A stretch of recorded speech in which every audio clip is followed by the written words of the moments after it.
कृष्ण शरणं रामकृष्ण शरणं रामकृष्ण शरणं शरण्या रामकृष्ण शरणं रामकृष्ण शरणं रामकृष्ण शरणं शरण्या जय जय रामकृष्ण शरणं रामकृष्ण शरणं रामकृष्ण शरणं शरण्या जय जय रामकृष्ण शरणं रामकृष्ण शरणं रामकृष्ण शरणं शरण्या कृपा हि केवलं कृपा हि केवलं कृपा हि केवलं शरण्या कृपा हि केवलं ছাত্রছাত্রী আছে তারা এখনো পুষ্পাঞ্জলি দেয়নি বা এখনো বাকি রয়েছে তারা ঠাকুর ঘরে চলে যাবে। ওখানে তারাও যদি ঠাকুরের কাছে আজকের দিনে পুষ্পাঞ্জলি দিতে চান তারা অবশ্যই ঠাকুর ঘরে যান। যাদের পুষ্পাঞ্জলি হয়ে গেছে যে সমস্ত ছাত্রছাত্রী তারা মঞ্চের সামনে চলে একটু পরেই আমাদের অনুষ্ঠান শুরু করব। যারা এসছেন তাদের অনুরোধ জানাচ্ছি আপনারা এদিক সেদিক ঘোরাঘুরি না করে মঞ্চের সামনে চলে আসুন। जय जय रामकृष्ण शरणं रामकृष्ण शरणं रामकृष्ण शरणं शरण्या जय जय रामकृष्ण शरणं रामकृष्ण शरणं रामकृष्ण शरणं शरण्या शरणागतोऽहं शरणागतोऽहं शरणागतोऽहं शरण्या शरणागतोऽहं शरणागतोऽहं शरणागतोऽहं शरण्या प्रभु शरणागतोऽहं शरणागतोऽहं शरणागतोऽहं शरण्या शरणागतोऽहं शरणागतोऽहं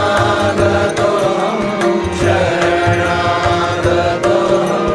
शरण्या जय जय रामकृष्ण शरणं रामकृष्ण शरणं रामकृष्ण शरणं शरण्या जय जय रामकृष्ण शरणं रामकृष्ण शरणं रामकृष्ण शरणं शरण्या नमः श्री गुरवे नमः श्री गुरवे नमः श्री गुरवे नमो नमः नमः श्री ডাক্তারবাবুকে চন্দনের ফোঁটা পরিয়ে দেওয়া হচ্ছে আমাদের প্রধান শিক্ষিকা বিবেকানন্দ শিশু বিদ্যা মন্দিরের পক্ষ থেকে। শ্রদ্ধেয় শ্যামল বাবু শ্রদ্ধেয় দীপাঞ্জন বাবুকে চন্দন পরিয়ে দেওয়া হলো। শ্রদ্ধেয় বিশ্বরঞ্জন বাবু শ্রদ্ধেয় দীপক রাও এবং শ্রদ্ধেয় প্রয়াংশু ভট্টাচার্য মহাশয় ও ডাক্তারবাবুর হাতে আমাদের আন্তরিক শ্রদ্ধা নিবেদন করছেন বিদ্যালয়ের শিক্ষিকা মীনাক্ষী জানা। শ্রদ্ধেয় শ্যামলবাবুকে পুষ্পস্তবক প্রদান করা হলো। শ্রদ্ধেয় দীপাঞ্জন মিত্র মহাশয় তার হাতে পুষ্পস্তবক তুলে দেওয়া হলো। শ্রদ্ধেয় বিশ্বরঞ্জন চৌধুরী মহাশয় তাকে পুষ্পস্তবক দেওয়া হলো। শ্রদ্ধেয় দীপক রাও এবং শ্রদ্ধেয় শুভ্রাংশু ভট্টাচার্য মহাশয় তার হাতে পুষ্পস্তবক তুলে দেওয়া হলো।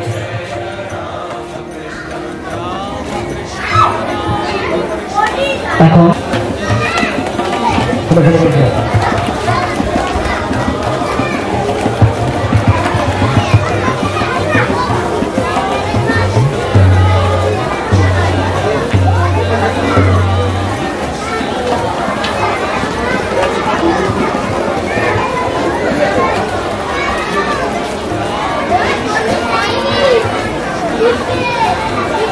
শ্রদ্ধেয় এবারে দীপক রায় মহাশয়কে উত্তরে করিয়ে দেওয়া হবে।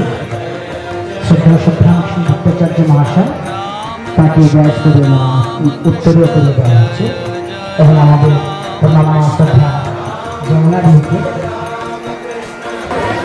আজকে দিনের উদ্বোধনী সঙ্গীত শ্রী শ্রী ঠাকুরের পায়ে নিবেদিত আজকে উদ্বোধনী সঙ্গীত।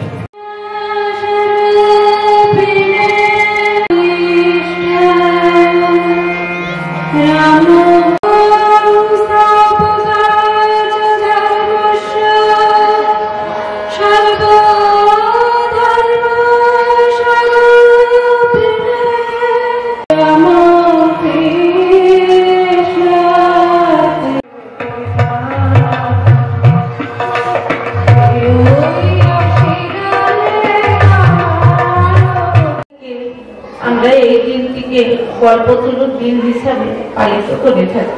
মানে আমি এখানে আসার কথা না বলতে পারিনি, যদিও সাগরের সাথে আমার দীর্ঘ হয়েছে, এবছরও করব। আজকে আপনাদের এখানে আসার একটা আকর্ষণ, আমার সামনে বয়োজ্যেষ্ঠ যারা আছে, মায়েরা এবং ছোট ছোট বাচ্চারা, এদের প্রত্যেককে আমার আন্তরিক অভিনন্দন, শুভেচ্ছা, ভালোবাসা, সুভাষিস এবং বয়োজ্যেষ্ঠদেরকে অবশ্যই আমার বিনম্র শ্রদ্ধা জানাই। আজকে একটা পবিত্র দিন। মূলত হিন্দুরা এই অনুষ্ঠানটা করে থাকে।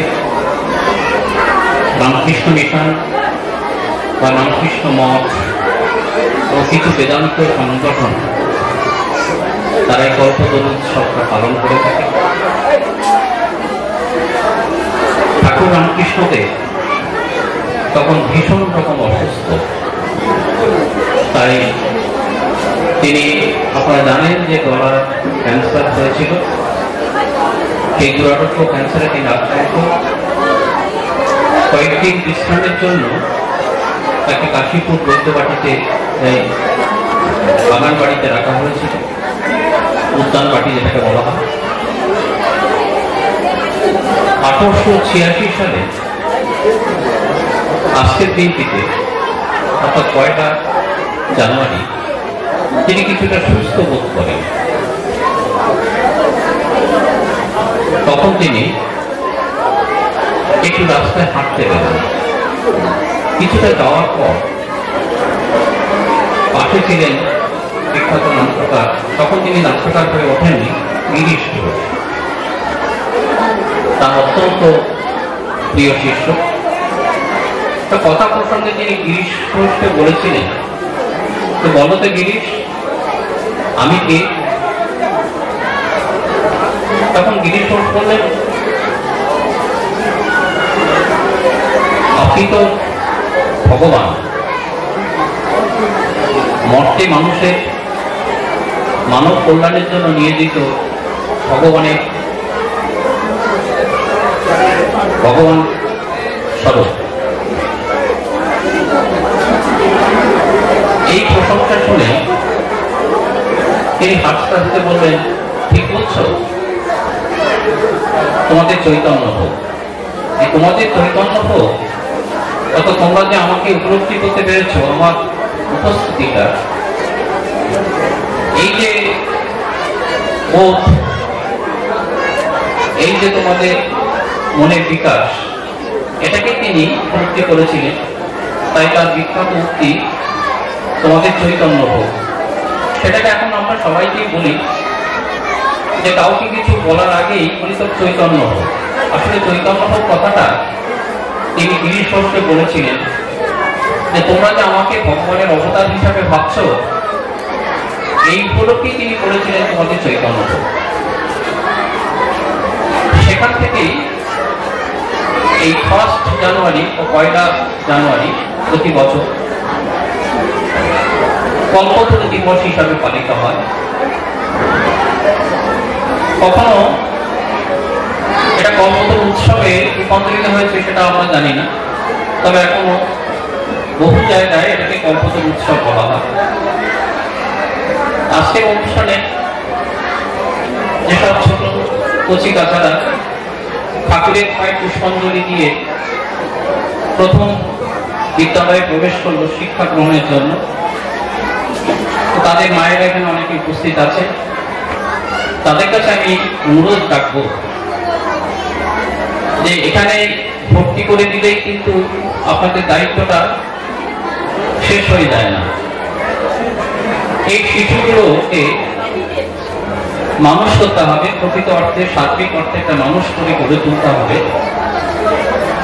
তার জন্য আপনাদের অবদান কিন্তু অপরিসীম। অর্থাৎ সাধারণত আমরা যারা বাবা মা, তারা সন্তান সন্ততি হয় ডাক্তার হোক, না হয় ইঞ্জিনিয়ার হোক, না হয় প্রফেসর হোক, না হয় সায়েন্টিস্ট হোক, এটাই প্রত্যাশা করে থাকি। কিন্তু আমরা কখনো ভাবি না যে আমার সন্তান সেটা সার্বিক মানুষ হয়ে উঠল কিনা। তাই আজকে যারা এই ঠাকুরের আশীর্বাদ নিয়ে শিক্ষা জগতে প্রবেশ করলো, আগামী দিনে তারা আমাদের দেশের ভবিষ্যৎ হয়ে উঠবে, তাদেরকে মানুষ করার জন্য, সার্বিক মানুষ হয়ে গড়ে তোলার জন্য আপনাদের অবদান অপরিসীম। তাই আজকের দিনেও কিন্তু আপনাদের এই শপথ নিতে হবে যে আমি আমার সন্তানকে মানুষ করে গড়ে তুলব, যে মানুষ আর্ত মানুষের পাশে, বিপন্ন মানুষের পাশে মনুষ্যত্বের দাবি নিয়ে দাঁড়াতে পারে। এই অনুষ্ঠানে আজকে না এলে আমি জানতেই পারতাম না যে কত সুন্দরভাবে একটা অনুষ্ঠান সম্পন্ন করা যায় এবং কি সুন্দর একটা চিন্তা ভাবনা, যে একটা শিশু মনের মধ্যে কিভাবে রেখাপাত করানো যায়, এই যে পরিকল্পনা, এটা সত্যি আমার অজানা ছিল। এই ছোট ছোট বাচ্চারা যখন ঠাকুরের পায়ে পুষ্পাঞ্জলি দিচ্ছে, বুঝতেই পারছেন তাদের মনের মধ্যে একটা প্রত্যাশা জাগে, একটা প্রার্থনা তাদের ঠাকুরের কাছে খুব স্বাভাবিকভাবে এসে যায় যে ঠাকুর আমাদেরকে বড় করে দিও, আমাদেরকে মানুষ করে দিও। সেই প্রার্থনাটা যাতে পরিপূর্ণতা পায়, যাতে সফলতা হয়, তার জন্য কিন্তু সব থেকে বড় অবদান যেমন বাড়ির বাবা মায়ের, অর্থাৎ যারা অভিভাবক অভিভাবিকা, ঠিক তারই পাশাপাশি যে স্কুলে তারা পড়াশোনা করে সেই স্কুলের শিক্ষক শিক্ষিকা হবে। আর আগামী দিনে আবার যখন আপনারা আমাকে আমন্ত্রণ জানাবেন, নিশ্চয়ই আসবো আপনাদের কাছে। খালি এসে মঞ্চে দাঁড়িয়ে একটু বক্তৃতা করে যাব, এটা কিন্তু আমার লক্ষ্য নয়। আমার লক্ষ্য হচ্ছে যে আপনাদের সাথে কাঁধ মিলিয়ে যদি কাজ করতে পারি, তবে আমি সব থেকে বেশি খুশি হব। কারণ আমি আমার জীবনের প্রত্যেকটা অংশ কিন্তু এই মানুষের পাশে থেকে কাজ করার জন্যই আমি ব্যয় করেছি এবং বাকি জীবনটা হয়তো এইভাবেই কাজ করে যাব। তাই আপনাদের কাছে অনুরোধ, কর্তৃপক্ষের কাছে আমার অনুরোধ, আশা করি আগামী দিনে আপনারা আমাকে আহ্বান জানাবেন, আমি আপনাদের কাছে আসবো, আপনাদের পাশে দাঁড়িয়ে এই সমাজ গড়ার লক্ষ্যে এগিয়ে যাব। ধন্যবাদ, নমস্কার।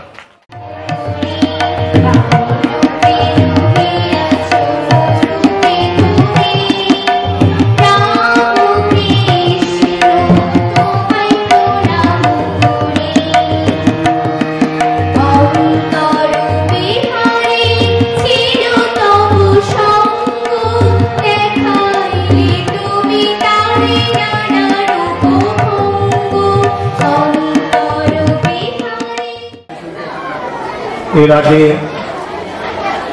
আমাদের যারা মঞ্চে বক্তব্য রেখেছেন ঠাকুরের কথা এবং ঘুরে ফিরে স্বামীজির কথা এবং গিরিশ ঘোষের কথা উঠে এসছে। ব্রজেন্দ্রে রচিত একটা বিখ্যাত আমাদের যাত্রাপালা হয়েছিল, নাট্য কোম্পানি নটি বিনোদিনী, উনি যেভাবে ঠাকুরকে উপস্থিত করেছেন গিরিশ ঘোষের কথার মধ্যে দিয়ে, সেই কথাগুলি আজকেও চিরসত্য হয়ে আছে সমস্ত মানুষের মনের মধ্যে। ঠাকুরের যে 12 জন শিষ্য ছিলেন, এর বাইরে যে গিরিশ ঘোষ, সেই গিরিশ ঘোষের কথা আমরা প্রত্যেকেই জানি।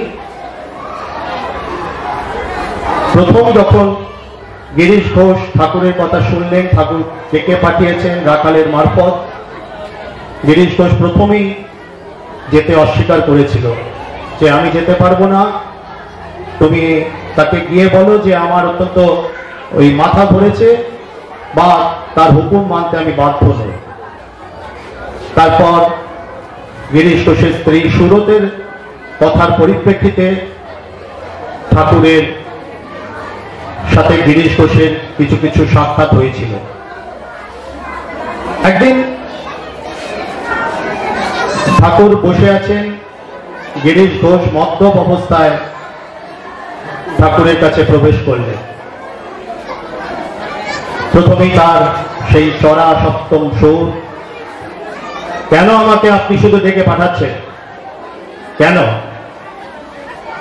এগো গিরিশ নাকি? বলে ঠাকুরের একটা স্পর্শ গিরিশের মাথায়। কি আমার সর্বাঙ্গে এমন বিদ্যুৎ প্রভাব ছুটে গেল কেন? কে কে আমার স্পর্শ করলো? কে কে তুমি? গিরিশ ঘোষের কথায় ঠাকুরের আসল রূপ। তুমি কি যমুনার কোলে কদম্বের সাথে বসে বাজাতে বাঁশরি? তুমি কি পিতৃ সত্য পালিবারে 14 বর্ষ লাগি গিয়াছিলে বনে? যার হরিগুণ গানে শান্তিপুর ডুবু ডুবু নদে ভেসে যায়, স্পর্শ করি যে জগাই বাধাই ক্ষুব্ধ হলো, বন্ধ হলো। তুমি কি সেই যোগীর ধ্যানের ফল পতিত পাবো? গিরিশ ঘোষ পায়ে পড়তে যাচ্ছিল ঠাকুরের সাথে, সেই প্রথম গিরিশ ঘোষের সাক্ষাৎ।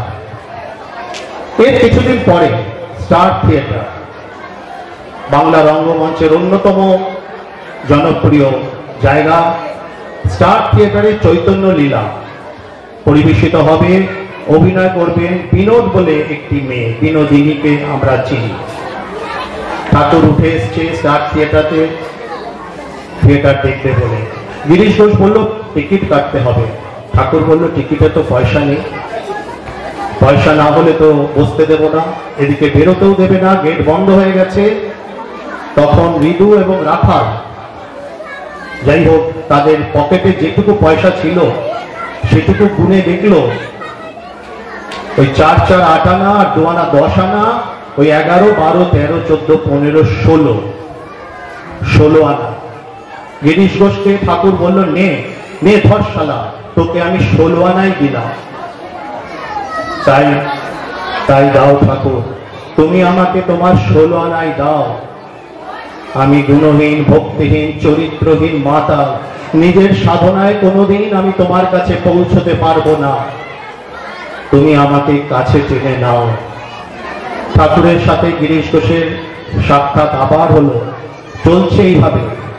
পরবর্তীকালে ঠাকুর আবার প্রহ্লাদ চরিত্র নাটক দেখতে এলেন।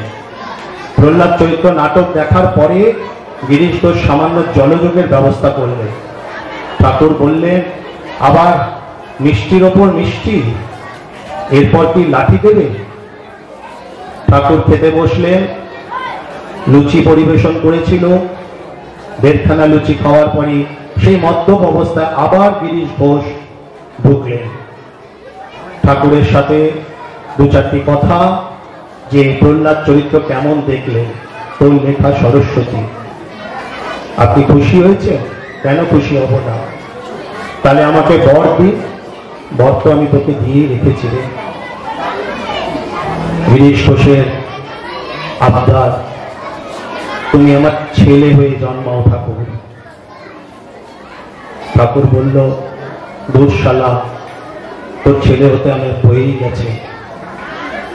গিরিশ ঘোষের উপলব্ধি তখন মদ্যপ অবস্থায়, আবার সপ্তমে কেন কেন ছেলে হবে না?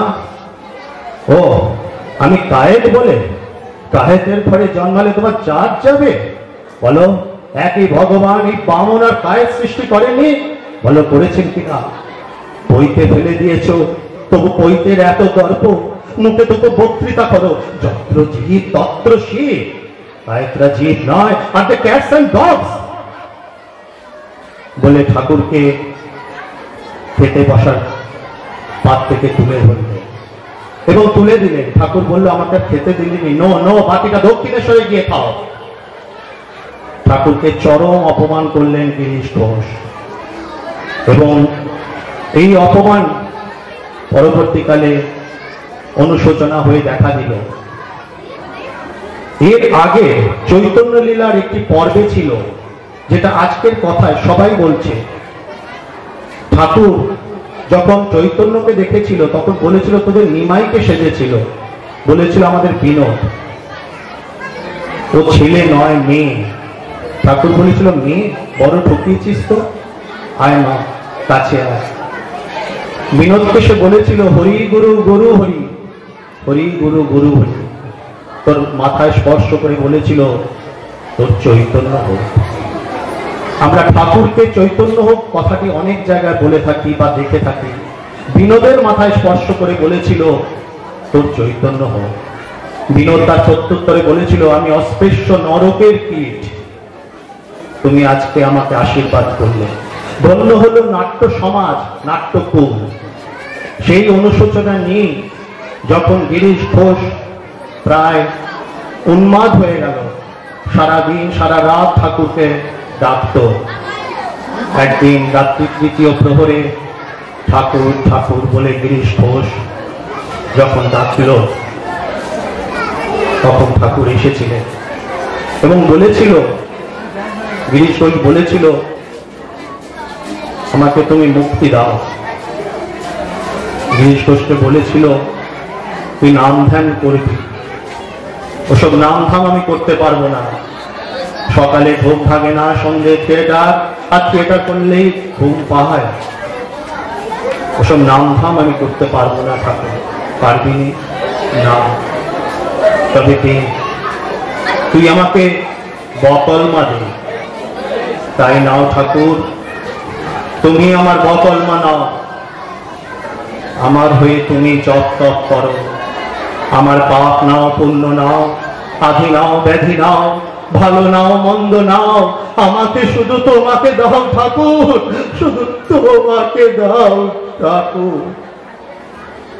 শেষ গিরিশ ঘোষের উপলব্ধি হলো ঠাকুর সম্বন্ধে।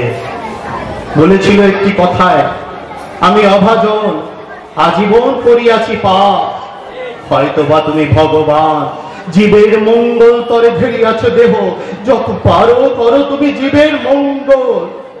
সৃষ্টি ছাড়া বিধি বিষ্ণু শঙ্করেরও সাধ্য নাই, সাধ্য নাই কল্যাণ করিতে মোর।